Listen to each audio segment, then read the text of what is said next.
Looking ahead to the 2024 NFL Draft, let's discuss what we hope the Bengals will do, what we hope they won't do, what we hope they've learned from recent years.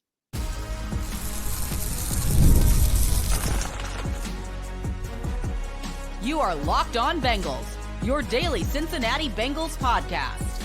Part of the Locked On Podcast Network, your team every day.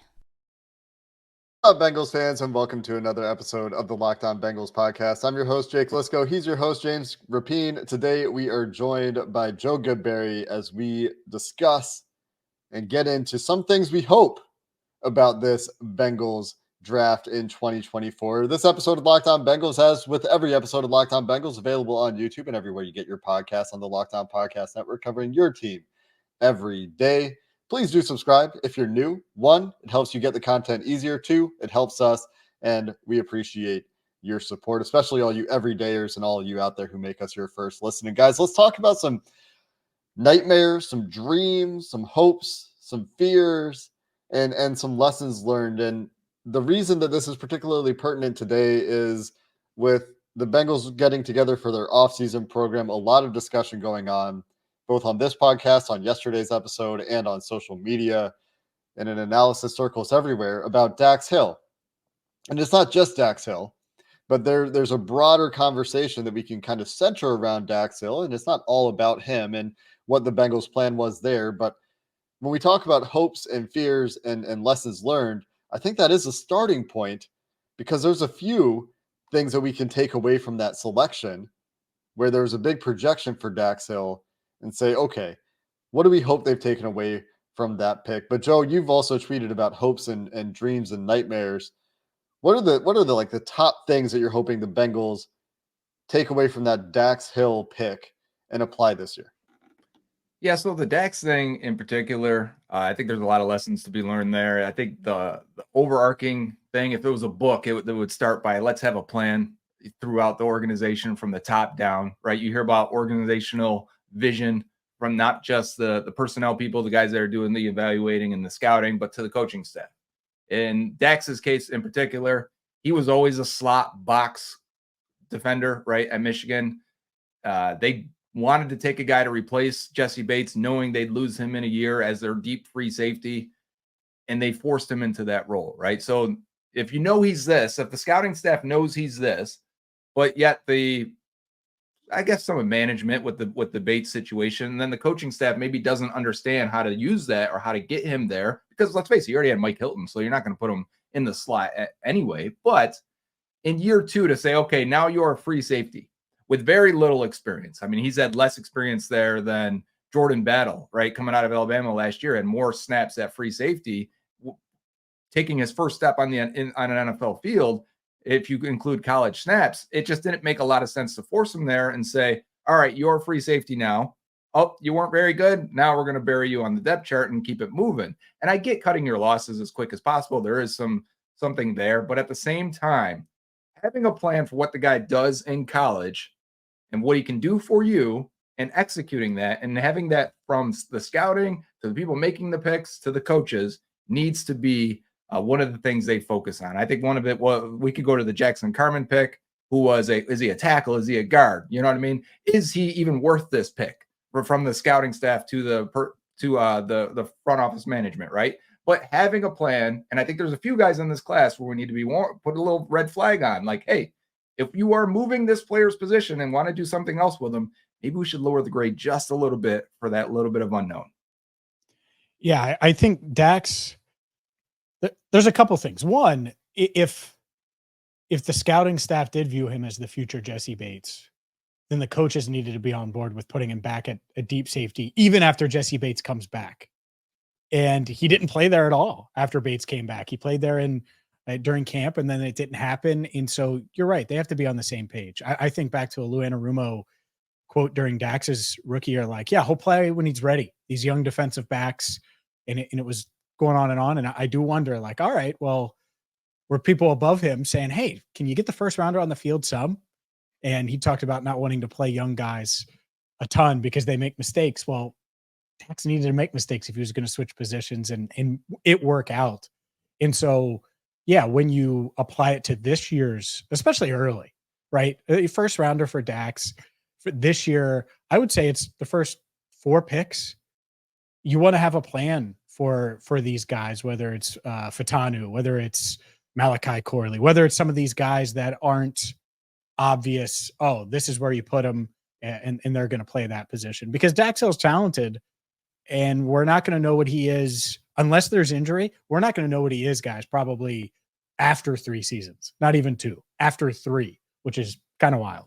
And that's scary because you have to pick up his 5th-year option after this season. So if he's buried behind Mike Hilton, even if he ends up playing some boundary corner, which to me is also a worst case scenario. So you're going to move him again to another position if it's boundary that he has never played. So, okay. So in my opinion, if you want to salvage him, it's as a strong safety box slot defender, right? You kind of just Tyrann Mathieu, Kyle Hamilton, Buda Baker, guy who's very similar, who had a similar arc to his career, Jimmy Ward, from about like 2015, I want to say, struggled between corner and slot, and is he a safety? I was looking at a snap breakdown earlier on PFF, and it wasn't until Robert Saleh got there and said, okay, you're basically a box slot safety. And those guys are hybrid players in today's NFL. You can do that with these guys where you're not really sure. Like if people said Tyrann Mathieu's a safety, that's fine. But he also was a slot corner for a lot of his career in the NFL and made a lot of plays there. Kyle Hamilton, same draft. If the Ravens would have drafted Kyle Hamilton, and the reason he fell probably 10 spots later than he should have, remember, Jake, we had him super high on our draft spreadsheet, is because he ran slow and team said, well, he's not a corner now, and that's what he played at Notre Dame, so we're going to have to move him to safety. The Ravens said, screw that. This is what he's good at. We're going to play him where he's good at, and we're going to make him a box slot defender. And imagine if Hamilton was still there for the Bengals, and the Bengals said, yeah, we can't let him do that. We're going to play him as a free safety to replace Jesse Bates, or play him at a different safety position instead of playing slot corner. They'd be ruining an all-pro Pro Bowl player right now just as well. So it's more about the plan than it is the player and the execution of getting them in position to be their best. Yeah, it's about the plan and being in lockstep between the people making the pick, the front office, and the coaching staff. That's something that Duke Tobin and Zach Taylor sold us on. And when they hired Zach Taylor, go back to those episodes, Joe, way back in the day. One of the things that Zach talked about and Duke talked about was how much they saw the game the same way. And I wonder how true that is with some of the draft picks. I wonder if they really have been on the same page.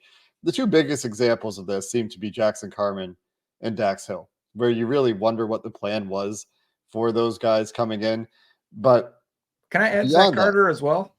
I was going to throw him in. He was changing positions. I think that's a slightly different thing. Maybe they were on the same page there. They knew they were drafting a guy who's going to have to change positions. But that's another issue here, is like, why are we drafting guys that need this crazy projection? And how does that apply when we look at this year's draft, where there are some guys like Troy Fatanu, for example, who might have to change position? I think that I think they were on the same page with Dax. Dax was 11th on their board. I don't think Zach, I remember the night of the draft, I think he was all about drafting Dax. Same moving him to free safety though, right? Now that's the plan is if that is the plan, then Lou has to be willing to play him some, but Jesse played 99% of the snaps. Like that's what's really hard. And then you can't pull him the moment he has bumps that Jesse took when they stunk in 2018 and no one remembers as a rookie and in his first year back there, even though he did play that free safety spot at Wake Forest. So I think that's part of it too, is being on the same page, because they might have had been in lockstep plan wise from a free safety standpoint. But the moment there was Jesse Bates and Von Bell, it was like, okay, yeah, you're going to play 3 different spots, at least a little bit as a rookie, and you're really not going to see the field outside of special teams. Well, Lou's part of being on the same page. It's not just Zach and Duke. It's Zach and Duke and his top assistants, and having everybody on the same page to execute that plan, right? And what I'm saying is he may say that on draft night, and then it change in September when it matters, and it can't. That's the big difference. Executing the plan. The one other thing here is this isn't all the coaching staff's fault. I'll just say that again. If Dax Hill was able to execute what they asked him to do last year when he had the opportunity, and maybe it wasn't the best fit for him, but if he was able to do what they asked him to do, then we wouldn't be having this conversation at all. So it's not just the coaches, but I think it's clear that our primary issue here is with getting your premium picks into position to succeed, using them to their strengths and having a plan. And that will apply this year. And it will apply to some specific players this year. We'll talk about that in some more detail here coming up next.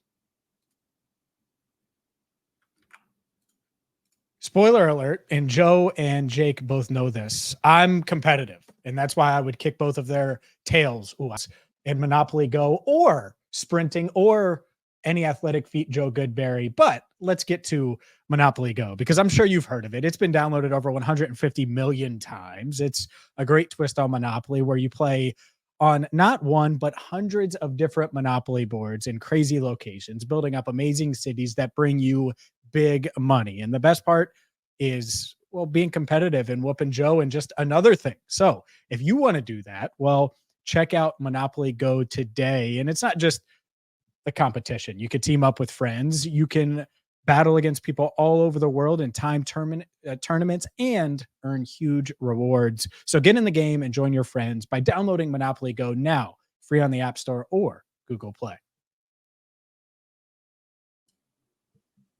So, Joe, James, let's take that conversation. Let's apply it to some players this year. I mentioned Troy Fautanu as probably the biggest example I can think of in the first round as a guy who would need to have a very specific plan. And we've gone back and forth on that plan.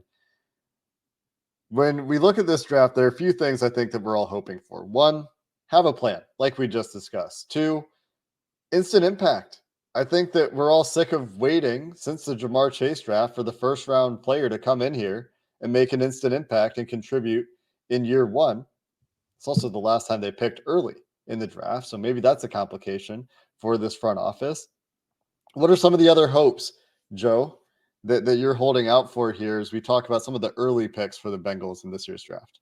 So I hope they take advantage of the trenches in the first two rounds. The opportunity to draft those players, those impact players, typically happen in rounds 1 and round 2, right? So getting the first defensive tackle would be awesome. The history there looks pretty fun of those guys turning into good players, whether that's Byron Murphy or Johnny Newton at 18. But also getting an offensive tackle at 18 would be something I don't think they've been in position to really do too often. Yeah, the Jackson Carman year, we always point to that as you could have spent that pick better, but it was on interior offensive line mostly. Getting a first round tackle, typically if those guys are hitting most of the marks, they're going in the top 10. And because this class is so strong, I really hope they are presented with an opportunity to get one of the guys I really like. Now, Troy Fautanu is not one of the guys I really hope is one of the options at 18 because of some of the risks there, because of some of the, you're going to have to move him. Some teams see him as a guard. I do as well. So if he plays left guard, if they are willing to move the 18th pick to guard, that could be an immediate upgrade on the offensive line. But at the same time, then you're going to say in the future, I think the Bengals would, all right, let's move him to right tackle. And then now we've moved his position twice and he's already at an advanced age, 25-year-old. Let's move him a second time to be our right tackle. That puts up a red flag for me in a lot of ways, and other than the film. And I've done breakdowns of his game. But I think position and fit there scares me just a little bit. I think the Byron Murphy thing is another one we can talk about as a guy that, hey, on tape, he's playing a lot of nose at Texas. Yep. Let's be honest, he's not that in the NFL, but the Bengals don't have a nose. So could we see a situation where the Bengals are like, you know what, take Murphy. That's how we'll get him on the field right away. And then we're 8 weeks in and they're wondering why he's getting killed by double teams. And it's like, yeah, well, you got to let him rush the pass or get him out to 3-tech and 4-eye and get him out there and let him do his thing. I could see that being a scenario, but I think of Myles Murphy last year a little bit, and they kind of did the right thing in promoting his development because we knew he would only played right defensive end at Clemson. So they made sure they activated him. They made sure he played. They made sure he played a lot of left defensive end, even though he didn't look as comfortable there in his rookie season. And Joseph Osai was inactive and things like that. So they put forth the effort rather than what they did with Dax Hill. They put the effort to say, hey, we're going to sprinkle you into the snaps. So we know we're probably going to need you in a couple of years. Let's make sure Myles Murphy gets that. So I could see that being a situation with Byron Murphy too, where he's playing nose, but yet in nickel, we're going to let you play where you're probably going to make your money in the NFL. Yeah, I hope that there is the plan there. And that's why I think they'll double dip at defensive tackle. And even if they take one like Byron Murphy, they'll take hopefully a nose at some point late just to have someone there that can take some of those snaps. Not that I don't want Byron Murphy on the field, but You want him to get as many snaps at what he's going to ultimately be. I think there are some, hopefully our listeners know it by now, but Byron Murphy isn't replacing DJ Reader. It is not that cut and dry. Neither is Johnny Newton. Neither is probably any guy that you're thinking of on day 2 either, unless you're thinking of T'Vondre Sweat, which isn't happening with the Bengals. I do want to ask you, I asked Dane about Amarius Mims yesterday, and you know this, Joe, I've texted you about him. I'm in love, lust, whatever you want to say, with the idea of having Amarius Mims, someone who has such a high ceiling. How concerned are you about him? Because I get the lack of playing time or lack of experience. At the same time, it's not like he's coming off of an ACL or these super serious injuries. I don't think he's anywhere near the prospect Cedric Ogbuehi he was, even though Bengals fans think back to him. I think it would be a heck of a pick at 18. Yeah, I think the injury part is overblown. He's had an ankle issue and then got rolled up on again, and it kind of doubled down and extended some of his durability issues. And they had 2 draftable tackles. One went in the first round. One was a 5th rounder last year at Georgia. So it's understandable why he didn't play right away. But at the same time, I see the upside. I'd be like, if he went back or had another year at Georgia and was healthy, played the whole year and played the way we see in the small set of snaps we do get, he'd be a top 10 pick, easy, and maybe even top 5. If you were doing 2 early 2025 mock drafts and he was in that class, he'd be a top 6 pick. And I think you have that opportunity to get someone there at 18 is completely worth it and worth the gamble. Now, the gamble is, and what are the red flags there, is that the limited snap set. 803 snaps in his career, 402 of them in pass blocking, which means that was a 50-50 rate at Georgia, which means he was protected. And it's true. The true pass sets are about 25% of his total snaps. The Bengals are usually running in the 45 to 48 range of true pass sets, meaning they're not protecting their offensive line. I believe Orlando Brown was at 306 true pass sets last year. Amarius Mims was around 40. They're talking about, if he had to play, if Trent Brown went down, that is a huge amount of pressure you're putting on this guy who does not have the experience doing it. And so when people say, yeah, his film looks good, it looks good in an offense that's not going to resemble the Bengals. So it's very hard to say what he's going to look like when the other guys like J.C. Latham are at like 42% true pass sets. Like that, I can see him fitting completely into the Bengals offense. I can see Talifuanga, even though I think he'll fit a wide zone team more. That power running, climbing to the second level, I think you can do a lot more with him, run blocking, and he can expand what your offensive line can do. So I have those guys before I have Mims, but the upside is definitely worth it. If you nail it, everyone's going to call you a genius and you're bold. It's worth it to take that risk because now you got probably the freakiest, best athlete at right tackle in the NFL. It's one of those players, like we've talked about in this episode, where they need to have a plan. They need to have, it's a different kind of plan. Like he's going to play right tackle. That's not really a question here, but you need to have a plan to acclimatize him to what the Bengals want to do on offense. You need to have a plan to play to his strengths in the run game and in the pass game. And that's something that we've talked that we think the Bengals want to do. We think they want to be a little bit less straight drop back. We saw a little bit of that with Jake Browning. We saw an emphasis on play action and RPO stuff last year in the offseason starting around not quite this time of year, but right after this, when media was able to see any sort of reps from the team in practice for the first time.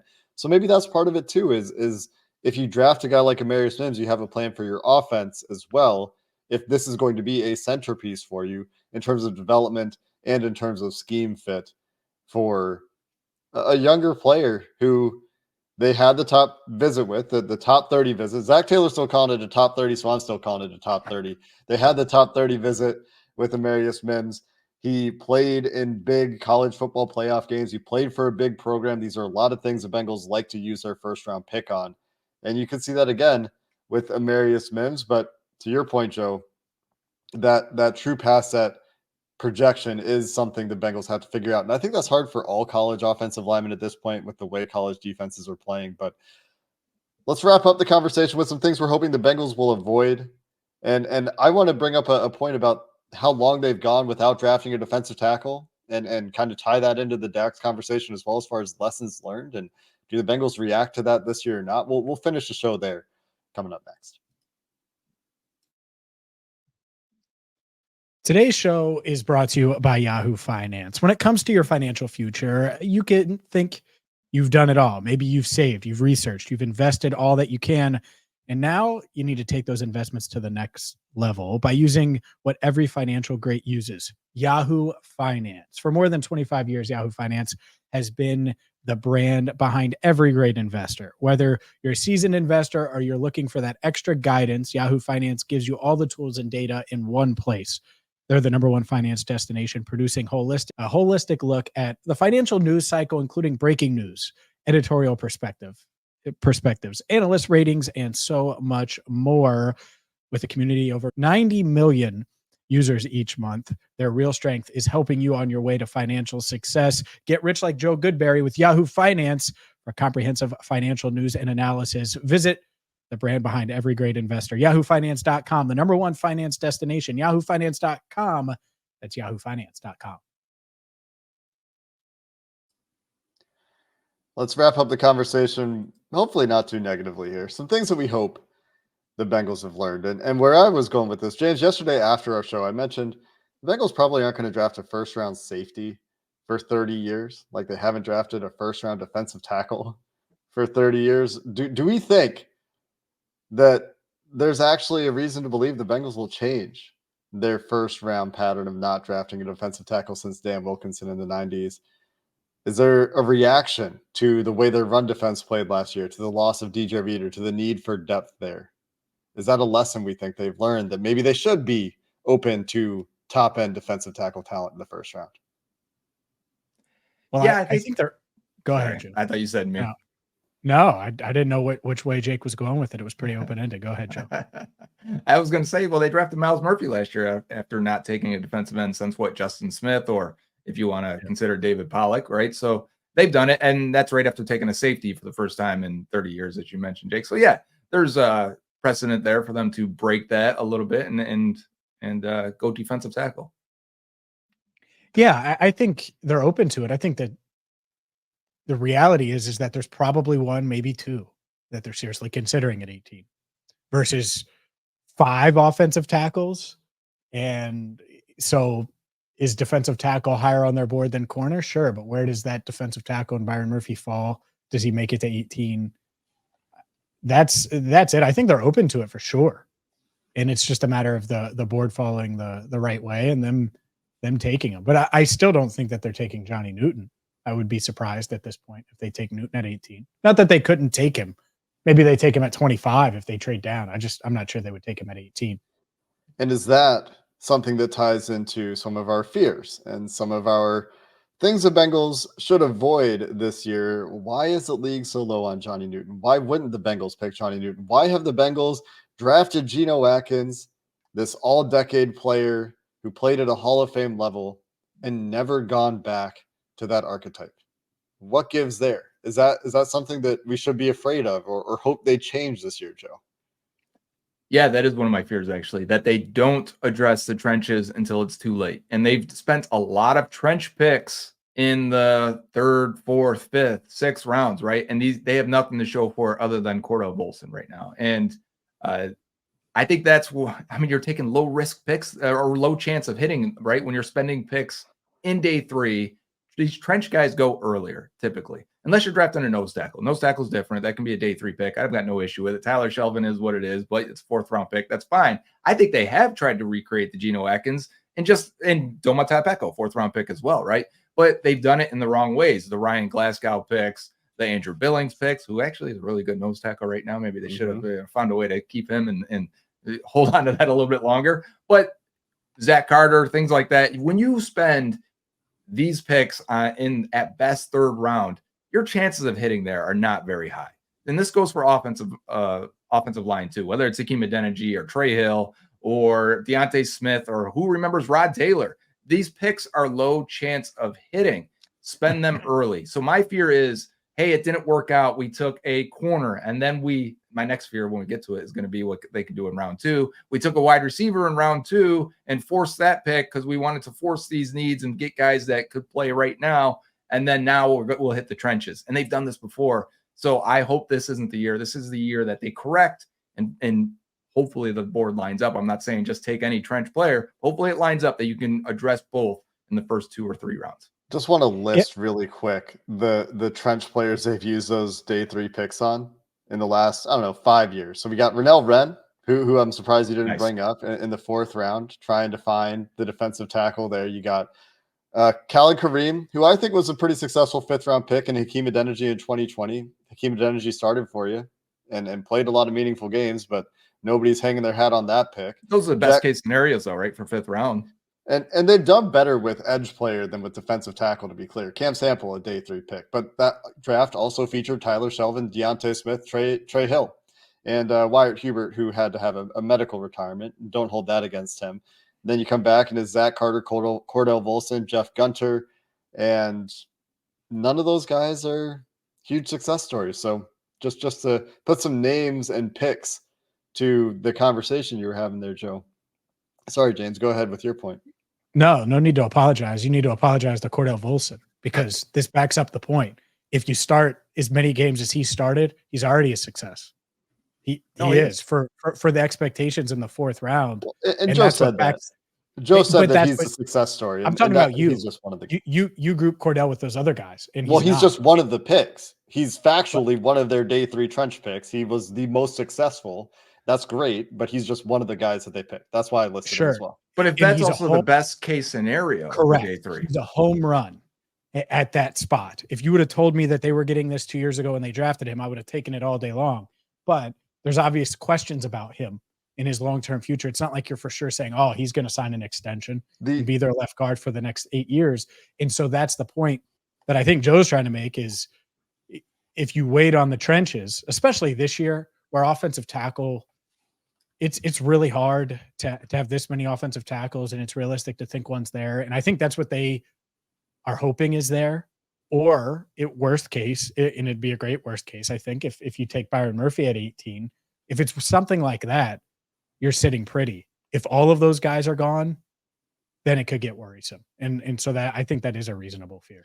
I just want to say it's so funny to me that there's this perception of Cordell Volson, and you compare it to the perception of Russell Bodine, who came in and started his entire career in Cincinnati as a 4th round interior offensive lineman, was hated the entire time. But I'm a Cordell Volson hater, even though I try to be pretty neutral on Volson. I just was listing him there as one of the recent day 3 picks. But it's funny to me, the disparity in the perception of Volson versus Bodine, given the similarities in their draft position and what they were asked to do for the Bengals and the limited competition they faced when they arrived in Cincinnati. I do know. Let's not repeat that mistake again, right?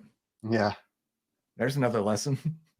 Challenging Cordell Volson if the opportunity arises, because where there is strength later in this draft is on the interior offensive line. Yes. There's a great point.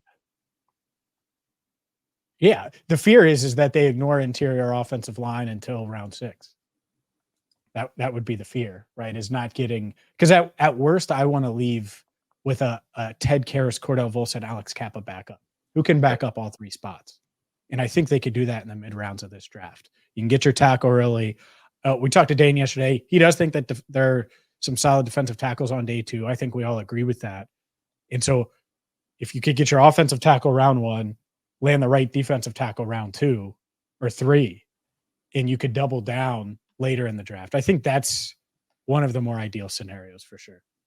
If they miss on an offensive tackle in the 1st round, do we hope they go back to offensive tackle in the 2nd round? What do we think there? Like, let's talk about a hope there. And one final scenario for the show. They can't get one of their favorite 6 tackles at 18. They pick the defensive tackle instead. Are we just punting on on offensive tackle at that point? No, I think there are a couple options. You need to be fortunate. You need to get lucky, I think. But I think Roger Rosengarten is a good enough prospect to draft at 49. He's young. He's been productive. He's got the athleticism. He's got the size. These guys typically, if he goes top 40, let's say like 38, I'd be like, yeah, that makes sense. Look at his prospect profile. He hits everything to be a Brian O'Neill, if you will, for the Vikings, right? So there are a couple guys that can be there. Is Blake Fisher? I wouldn't touch him until the 3rd round. You got to get fortunate. And I think like Kingsley Suamatea is going to be gone. I think Jordan Morgan's going to be gone. And even so, Morgan's probably a guard anyway. So it gets risky for sure. If you have to go Byron Murphy at 18 because the run happens just before you, I think I just saw Peter Schrager's mock, it pretty much had a run right up to where the Bengals picked. And the only guy there was Mims, who some are speculating is a little bit lower on the board. So maybe the Bengals say, fine, we'll take Byron Murphy here, which is what Peter Schrager had them doing. Makes a ton of sense. I would hope. So here's a dream. I would hope they get really aggressive in round 2. Get up, be one of those teams that get into the top 40 and get one of the tackles that still remains. And I don't even care if it's Roger Rosengarten there, because I do think he could potentially be a starter. Yeah, it makes sense. It really does, because the drop off is so significant. And then if there is a run and you don't feel comfortable with Blake Fisher at 49, what if he goes 58? Just because a team's like, hey, he's not going to be around the next round. And now you're looking up and it's this historical, at least early on, offensive tackle class, and you don't get one. It's one thing to not get a tight end in a tight end class that's really deep like last year. It's a whole nother to not be able to get the offensive tackle. And that's why I think deep down, if you gave them truth serum, unless someone crazy fell that we don't expect to fall, offensive tackle is the way they're hoping to go at 18.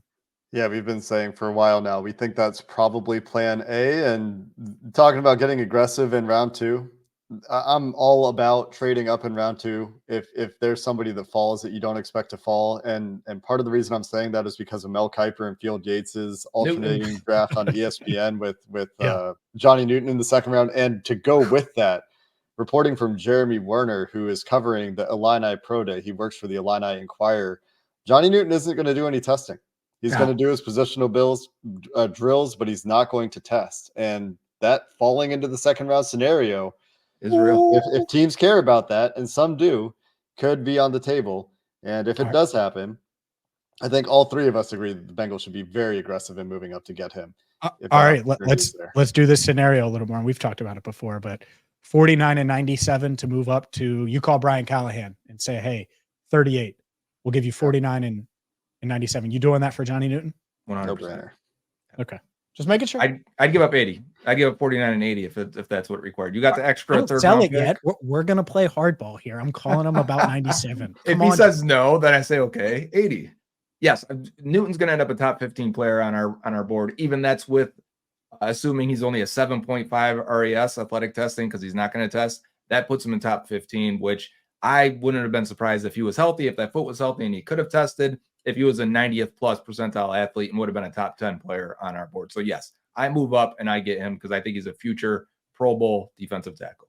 He was doing some freaky stuff playing through that foot injury at Illinois, which is pretty mind-boggling to think about. That's going to do it, though, for this episode of the Locked On Bengals podcast. The next time you hear from us, we'll be reviewing a Bengals big board that you will have seen us put together potentially on Cincinnati Bengals Talk. And until then, thanks for listening to this episode of the Locked On Bengals podcast.